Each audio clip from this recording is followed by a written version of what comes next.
कपसपुर नाम के जंगल में कालू कौआ अपनी पत्नी टुनटुनी चिड़िया और बेटी सुनहरी चिड़िया के साथ रहा करता था।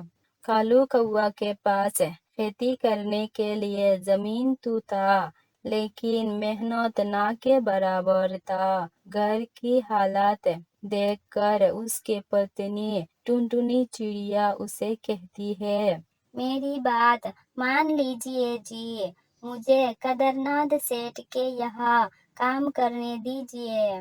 साफ सफाई और घर की तो काम करना है, क्या फर्क पड़ जाएगा, वहाँ जाकर काम कर लूंगी।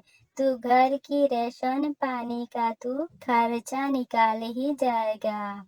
बस कर टुनटुनी, तेरी बातें मेरी दिल को छू जाती है।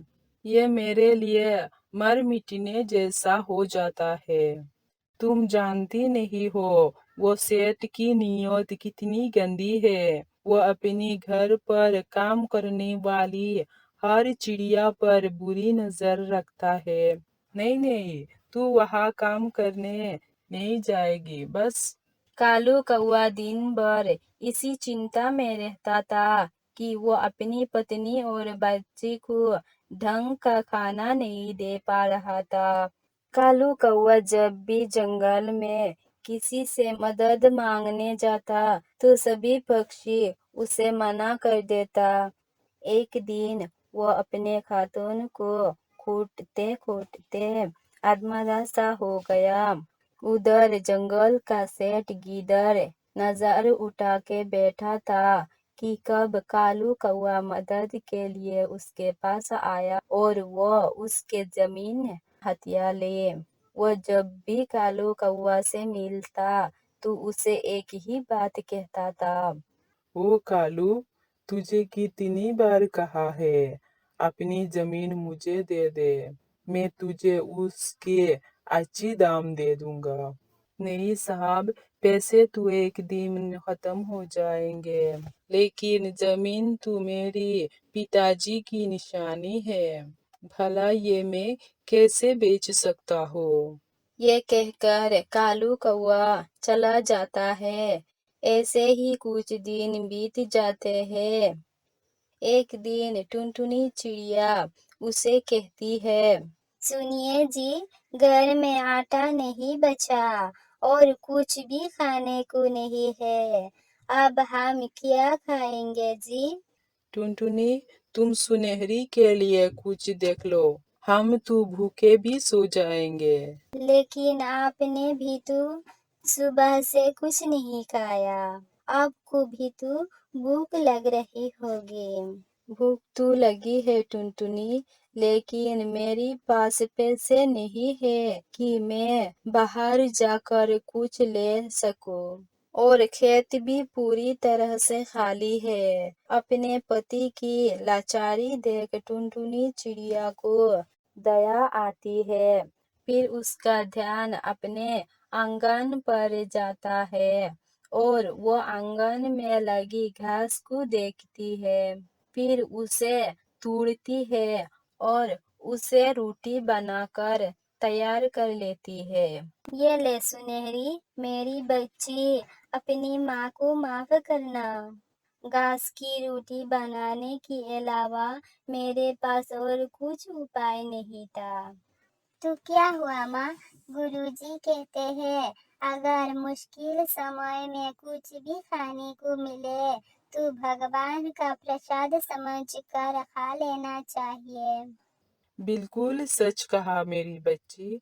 फिर जैसे ही सुनहरी चिड़िया और कालू कौआ रोटी अपनी मुंह में डालते हैं, कहने लगती है, माँ, ये तो बड़ी ही स्वादिष्ट है, मैं तो पेट भर के खाऊंगी, आज तो मजा ही आ गया। हाँ टुनटुनी, ये तो लाजवाब है। ये तो गेहूं की आटा से भी स्वादिष्ट है। फिर टुनटुनी के आंखों से आंसू बहने लगती है। मैं जानती हूँ कि ये इतनी अच्छी नहीं है, आप दोनों मेरी मन रखने के लिए कह रहे हैं, लेकिन मेरे पास आप दोनों को खिलाने के लिए कुछ भी नहीं था। मुझे माफ कर दो। टुनटुनी, तुमने मेरी बुरी वक्त में बहुत साथ दिया। अब तो रो मत। मैं कल ही काम की तलाश में शहर की जंगल जाता हूँ। कुछ देर बाद दरवाजे में बोंटू नाम की चिड़िया आता है। अरे सुनिए, ये क्या कालू जी का घर है? उनके लिए कुछ खास तोहफा है। जी हाँ, ये उन्हीं का घर है। बताइए क्या काम है? तभी कालू कौआ आता है। क्या बात है भाई साहब? दरअसल मैं लॉटरी विभाग से आया हूँ। कुछ महीने पहले आपने लॉटरी खरीदी थी, उसका आज ही रिजल्ट आया है। आपने इस लॉटरी को जीत लिया है, जिसका इनाम पूरे 25 लाख रुपया। 25 लाख रुपया? हाँ भाभी, और साथ में आज का खाना हमारी कंपनी की तरफ से आपके लिए। तब टुनटुनी और सुनहरी चिड़िया बहुत खुश हो जाता है। माँ, माँ, भगवान ने आपकी प्रार्थना सुन ली है। अब हमें भूखा नहीं सोना पड़ेगा। हाँ बेटा, जिसका इतने अच्छे बच्चे हो, उसकी भगवान क्यों ना सुनेगा। अब उनके दिन बदल जाते हैं। कालू खेती करने का सारा सामान खरीद लेता है और खेत करने लगता है, और उनके खेत में फसल उगता है। साथ ही वो अपनी पक्की का घर बनवा लेता है। देखते ही देखते अब वह इस जंगल का सबसे अमीर पक्षी बन जाता है और खुशी खुशी अपनी परिवार के साथ रहने लगता है।